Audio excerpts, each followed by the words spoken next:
So kita akan tengok apa yang kita nak belajar hari ni adalah 3.1 inequalities untuk ratio. So minggu lepas kita dah belajar, minggu lepas pula, hari Selasa kita dah belajar inequalities. Inequalities untuk kuadratik kan. So kalau awak dah try buat benda tu, awak akan tahu satu benda, table. Table tu nama dia table of sign. So table of sign ni wajib buat, wajib tunjuk sebab apa? Sebab ada markah. Okay, so untuk ratio inequalities ni pun sama juga, dia akan ada table of sign dan kita wajib tunjuk table of sign tersebut. Mesti dalam bentuk table. Kalau awak nak present data awak selain daripada dalam bentuk table of sign, pastikan cara awak present tu betul. Okay. So, sekejap saya nak flashback. For those yang ada try soalan ni soalan berapa Ini kuadratik kan? Kuadratik dekat soalan, sekejap, 6F. So soalan 6F ni, dia lepas awak dah kembangkan benda ni, awak akan dapat Q squared tolak 2Q tambah 1 tambah 4Q greater equal 0. So ada Q squared tambah 2Q tambah 1 greater equal 0. So saya nak semua orang tekan kalkulator sekarang, faktorkan dia. Dapat berapa nilai? Tuliskan kat komen. Negatif 1, ya, ada satu nilai sahaja kan. So macam mana kita nak tulis satu nilai ni dekat kalkulator? Thank you semua orang. Wow, semua orang betul. Okay, so macam mana kita nak tuliskan dia dalam bentuk kuadratik sedangkan jawapan kita ada satu ni sahaja macam ni. So kalau setakat Q plus 1, adakah ini kuadratik? Tak. Dan dia ada satu kurungan je. Sebab apa? Sebab value yang kita dapat tu satu je kan. So cara kita nak mengkuadratikkan dia adalah letak kuasa 2 lah. Yes, very good. Letak square. And in fact untuk square ni, bila kurungan tu ada square, maksudnya kurungan tu berulang berapa kali? 2. Macam ni kan? So barulah mudah untuk kita buat table of sign. Instead of kita nak buat dalam bentuk square macam ni, kita pun tak tahu juga macam mana nak buat kan. Sebab kita biasa buat table of sign bila kurungan ada 2 kan? Macam ni. So table of sign tu akan refer highlight kuning. So macam mana cara nak buat table of sign? Nilai Q kita ada satu je kan, untuk negatif 1. Maka dekat kita punya number line ada negatif 1 dari negatif infinity sampai infinity. So dekat table of sign kita ada ni je lah. Negatif infinity, negatif 1, negatif 1, infinity. Infinity always open, tapi untuk negatif 1 open atau close bracket? Close bracket. Sebab apa close bracket? Sebab dekat inequalities tu ada equal. And then kita senaraikan kita punya factors. Kurungan pertama Q plus 1, kurungan kedua pun Q plus 1. And then produk dia lah, iaitu hasil darab 2 factors. Okay, so kalau saya masukkan test value saya negatif 2, so saya akan dapat negatif 2 tambah 1, negatif.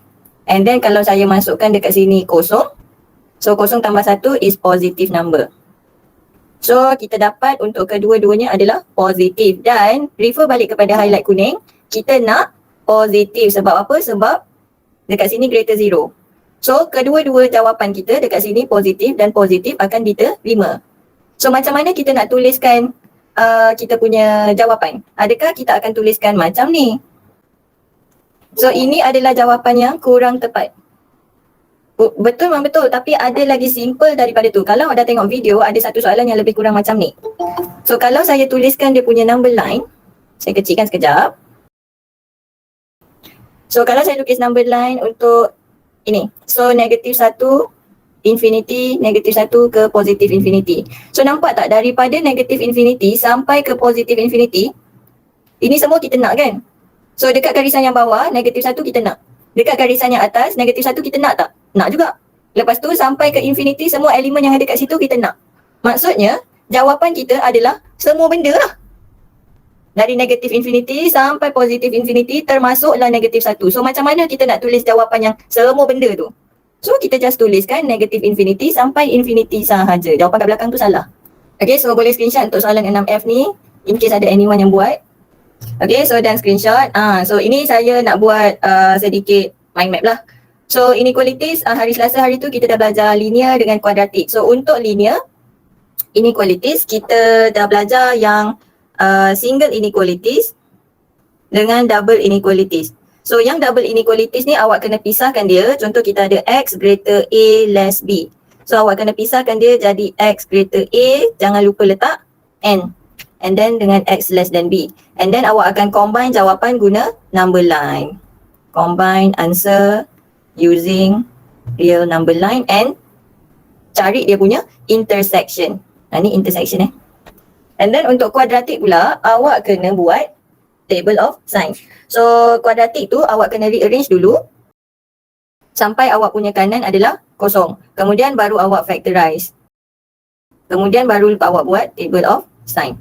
So untuk ratio inequalities pula, awak kena check dulu. So untuk ratio inequalities ada dua syarat lah. Sama ada sebelah kanan dia memang dah kosong ataupun sebelah kanan dia belum kosong lagi. So nak tak nak, step pertama mesti always susun. Okay, so sama juga macam kuadratik. Step pertama susun. Susun sampai kanan dapat kosong. So kalau dalam soalan tu macam yang sebelah kiri, dia dah already 0, maka kita boleh terus buat table of sign. So dekat sini table of sign saya ada TV, test value. Selalu saya lupa buat test value ni.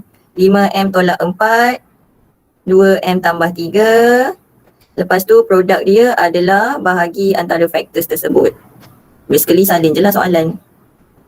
Okay, so now kita nak buat dia punya interval. So kita ada dekat sini M sama dengan 4/5 dan juga M sama dengan -3/2. So kalau kita draw number line, siapa yang datang dulu? Of course, negative number yang akan ada di sebelah kiri. So kita akan ada dari negative infinity, dia sampai dulu dekat -3/2. Kemudian dari -3/2 akan jalan lagi sehingga 4/5. Kemudian dari 4/5 akan jalan lagi sehingga ke positive infinity. Infinity always open. So lagi satu, untuk ratio inequalities ni, selain daripada infinity yang always open, orang yang dekat bawah fraction pun always open. Okay, so ingat bawah pun always open. So dalam ratio ni, siapa yang dekat bawah? -3/2. So -3/2 ni akan dapat open bracket.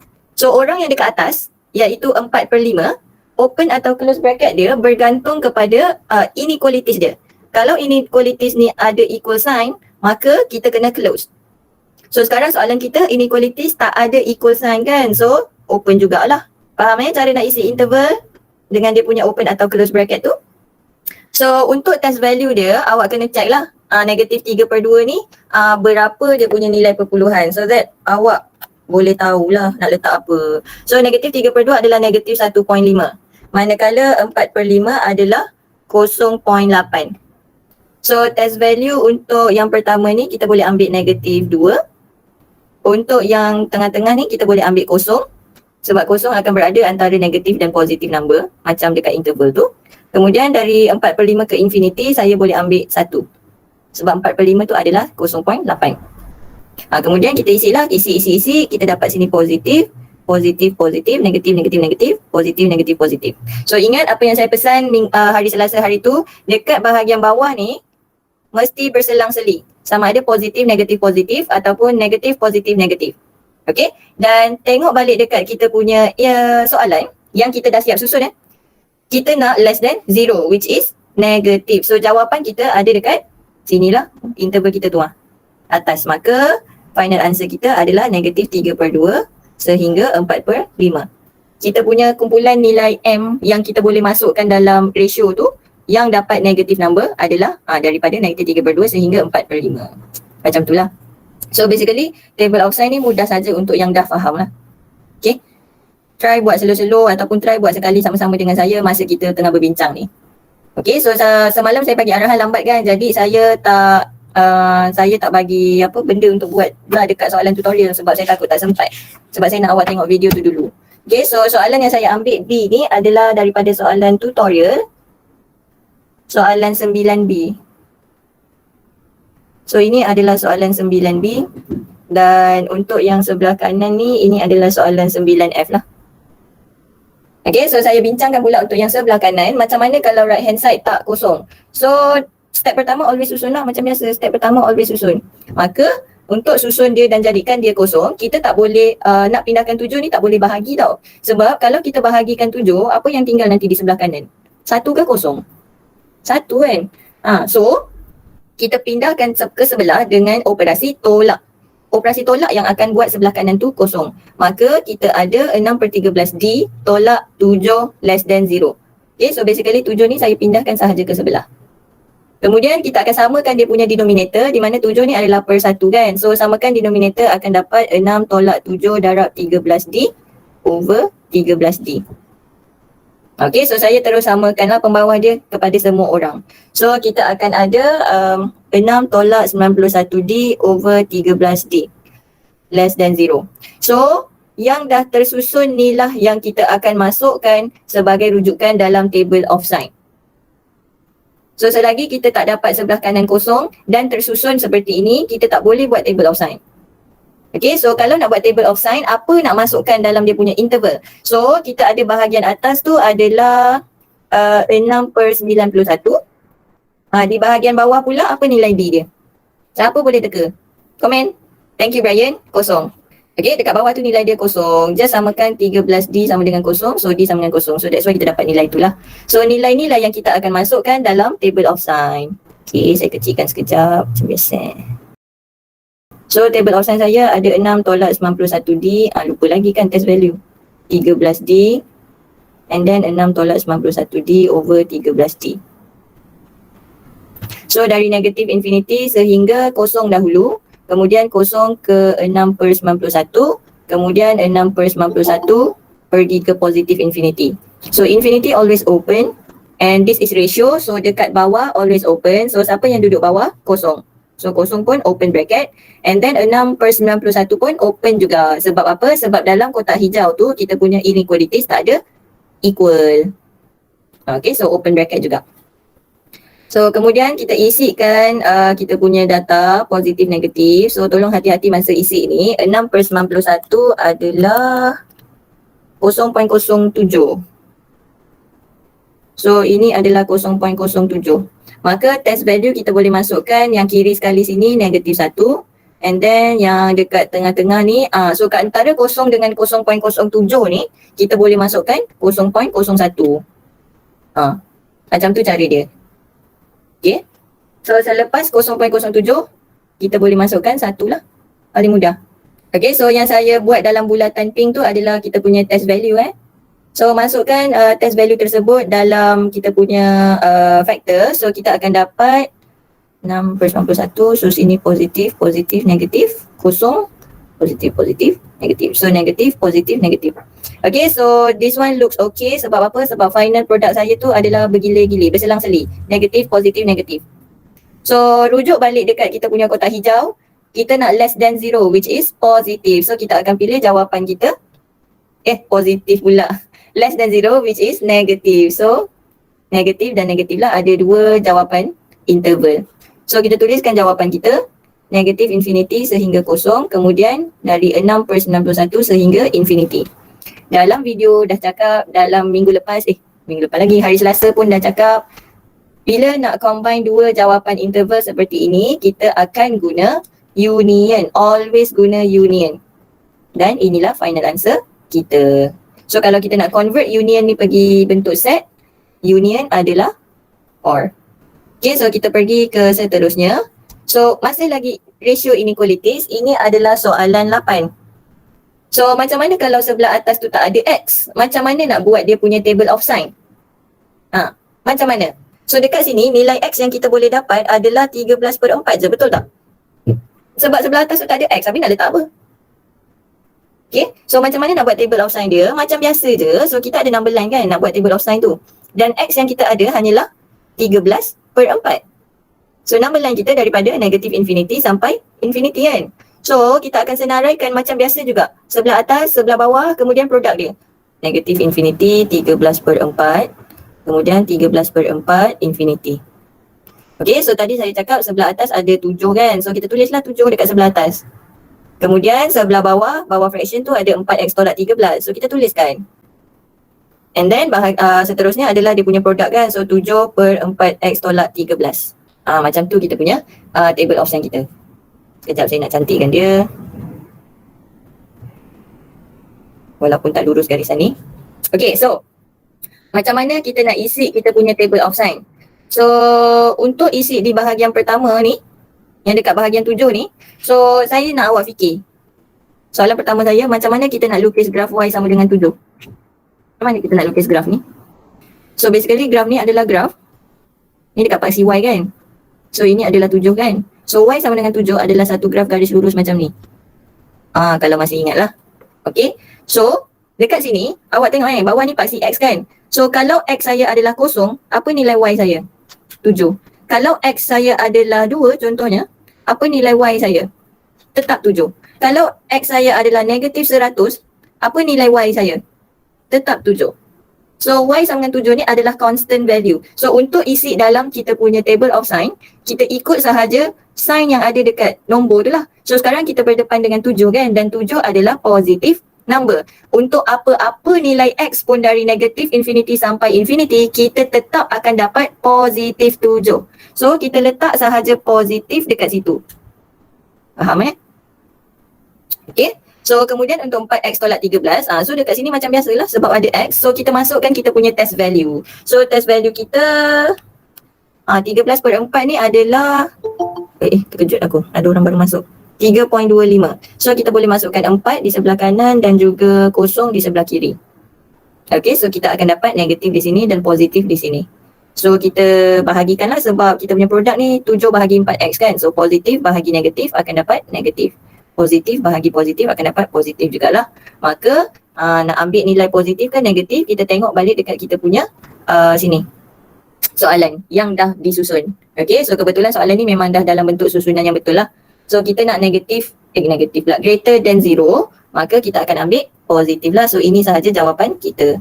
Okay, so kita tengok ke soalan seterusnya, masih lagi soalan 8, tapi ni dalam bentuk yang lain pula. So kita dah dalam bentuk yang tersusun di mana sebelah kanan dia adalah kosong. So kita boleh terus buat table of sign. Sama juga X yang ada tadi adalah 13/4. Okay, so kita ada dari negatif infinity sehingga 13/4, 13/4 infinity. So kita ada negatif 7, 4x tolak 13 and then negatif 7 over 4x minus 13. Okay, so cara yang sama juga untuk isi di row yang pertama sini, highlight kuning. So sebab negatif 7 adalah negatif number, maka untuk segala nilai x yang ada, dia akan tetap negatif. Macam tu cara isi dia. So untuk 4x tolak 13 tadi benda yang sama lah sebab interval dia sama kan macam tadi, maka kita ada negatif positif. So sini negatif positif. Macam tu. So bahagikan dia, kita ada positif negatif macam ni lah. So kita nak less than 0 which is negative. So jawapan kita adalah 13/4 infinity. Ni kan. Ada soalan ke setakat ni? Tak ada. Okay, tak ada yang on mic, tak adalah. Tak ada yang komen pun, tak ada jugalah saya rasa. Okay, so saya harap suara saya tak putus-putus. So now kita akan masuk dekat absolute value. So saya masuk sekali absolute values yang equation ni sebab ni mudah sahaja. Yang complicated nanti adalah yang inequalities, yang belakang last kali tu. So macam saya ajar dalam chapter 2, equation membawa maksud equal sign. So untuk absolute values yang equation, kita akan berdepan dengan soalan-soalan yang ada sama dengan. Okay. So ni basic definition dia lah.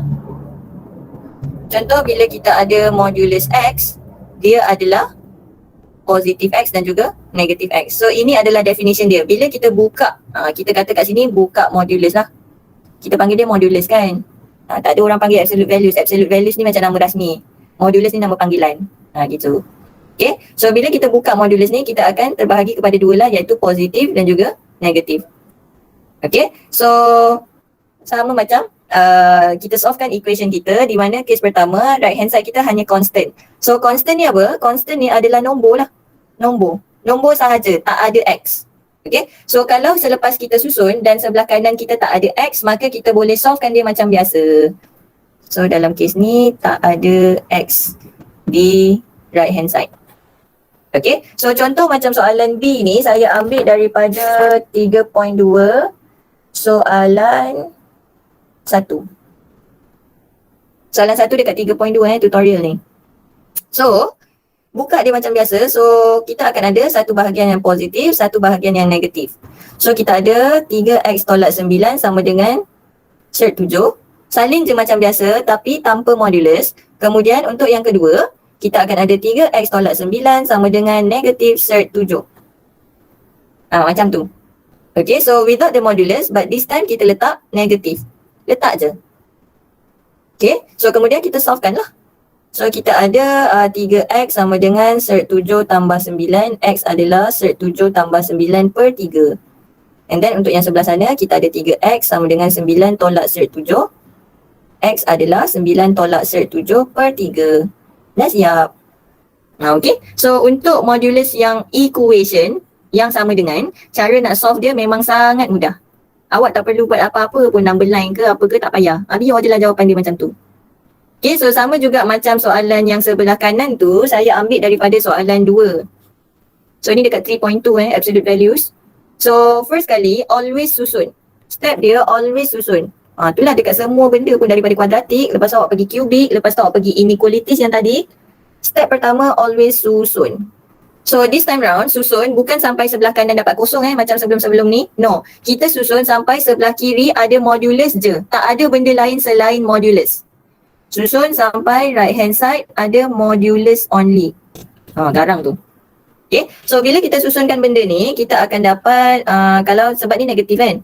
So saya bawa lah modulus ni pergi sebelah sana. So saya ada modulus 2x, 4 pindah sebelah akan dapat 1. So kalau saya letak modulus ni, pusingkan dia modulus di sebelah kanan. So saya akan ada modulus 2x sama dengan 1. And then, kita buka lah modulus ni. So bila buka modulus, akan ada satu part yang positif, satu lagi part yang negatif. So yang positif, just salin everything without the modulus. And then untuk yang negatif part, kita akan ada 2x sama dengan negatif 1. And then kita selesaikan x sama dengan 1/2. And then x sama dengan negatif 1/2. Lah senang. So kita pergi ke case yang kedua pula, di mana sebelah kanan kita ada x. RHS tu right hand side ya. Sebelah kanan ada x. Linear kat sini adalah x kuasa 1 lah paling tinggi. Dia takkan letak kuadratik kuasa 2 kat situ, tak ada. Okay. Tapi dalam soalan yang saya ambil ni adalah huruf M lah. Dan ini adalah masih lagi soalan 2. 3.2 soalan 2. So step pertama, always susun. Apa ni? Okay. Tersalah tekan, minta maaf. Step pertama, always susun sampai ada modulus je sebelah kiri. So saya tak nak ni. Saya tak nak 9/13. So saya pindahkan diorang pergi ke sebelah kanan macam biasa. So kita ada modulus 2m tolak 1 sama dengan 13/9 darab dengan 13m tolak 2. Macam ni. Okay. So kemudian nak buka 169/9m tolak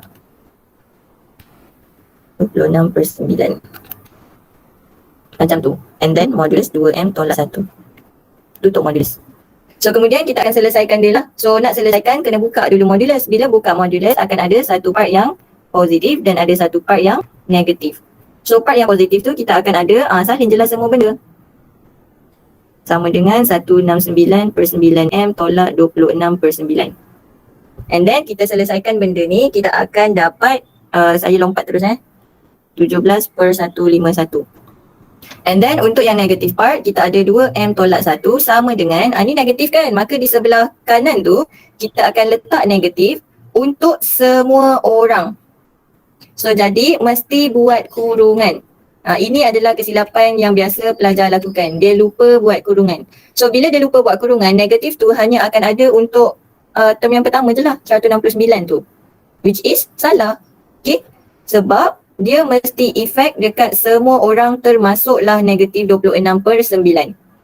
And then bila you selesaikan, barulah you buka kurungan tersebut. And then awak akan dapat jawapan dia adalah 35/187. Okay. So kenapa dia jadi case 2? Sebab kalau sebelah kanan kita ada x, kita kena buat satu lagi step. Okay, so tadi step pertama susun kan, selesaikan, susun, solve. So step kedua, kalau ada x, kita kena buat recheck. Recheck lagi. So kenapa kena recheck? Sebab, so kita tengok dekat bahagian yang saya highlight warna purple, yang saya dah susun ni. Gelap pula highlight purple. Okay, so kita tahu sebelah kiri tu modulus kan? Dan modulus sentiasa positif ke negatif? Positif. So modulus sentiasa positif. So kita tak tahu nilai x mana ataupun nilai m yang mana yang kita jumpa antara dua ni yang bagi nilai positif untuk benda tu. Sebab tu kita kena recheck. Okay. So recheck. So tadi kita ada modulus 2m tolak 1 sama dengan apa tadi? 169/9, 26/9. And then M kita tadi adalah So left hand side kita ada modulus 2M tolak 1. Right hand side kita ada 169 tolak 26 per 9. Dan M kita adalah 151, salah. 17 per 151. And then 35 per 187. So dekat bahagian yang pertama ni, di sini, yang ada tanda right tu. So kita akan isikanlah dia. So dekat sini, kalau awak tekan kalkulator, 2 kali 17 per 151 tolak 1. Okay, so bila saya masukkan 17 per 151 dalam 2M tolak 1, saya akan ada negatif 117 per 151. 17 ke ni? Okay. So nampak? So modulus ni akan menjadikan dia positif. Ya Allah. Dan kemudian masukkan pula 35 per 187. Pun sama juga, negatif 117 per 187. So dia akan jadi positif. And then kita ada 169 per 9 M tolak 26 per 9. Saya pun baru nak kira, boleh tak? And then masukkan 17 per 151. So dekat sini akan dapat negatif 117 per 151. So kalau saya masukkan yang 35 tu pula. So tengok yang saya bulat pakai pen hijau. Adakah dia sama? Tak. So untuk yang bawah ni pula, adakah dia sama? Yes. So nampak tak pentingnya step recheck ni. Dan step recheck ni mesti tunjuk. Mesti tunjuk. So tulis reason kenapa reject macam biasalah. So M sama dengan 17 per 151 is rejected. Because left hand side not equal right hand side. Hence answer is 35 per 187. Mesti buat macam ni. Okay. So screenshot untuk page yang pertama ni. Nanti saya akan minta untuk buat homework ni juga soalan ni. Okay, dan screenshot kemudian recheck. Okay, so dekat yang recheck ni, awak boleh recheck dekat original question ataupun recheck dekat bahagian yang dah susun. So saya recheck, saya gunakan equation dekat bahagian yang saya dah susun ni. Okay, bukan original question. Sebab original yang warna putih tu kan ada 9 per 13 kat depan. Tak ada masalah pun, awak akan dapat result yang sama juga. Okay. Ada soalan? Okay, cacing MC tak ada. Cacing Amirah. Tak ada. Okay. Ya, Siti Zailah. Per 151 tu bukan 117 per 151 ke? Ya, saya tersalah tulis. Yang 17 per 151 tu madam bukan 117 per 151 ke? Yang di Ya, saya salah tulis. Saya salah tulis, minta maaf. Okay. So dia tak sama sebab satu positif lagi satu negatif kan. Okay, so jawapannya mesti sama dan sign dia pun mesti sama. So kalau tak ada apa-apa, that's all lah. Tamat.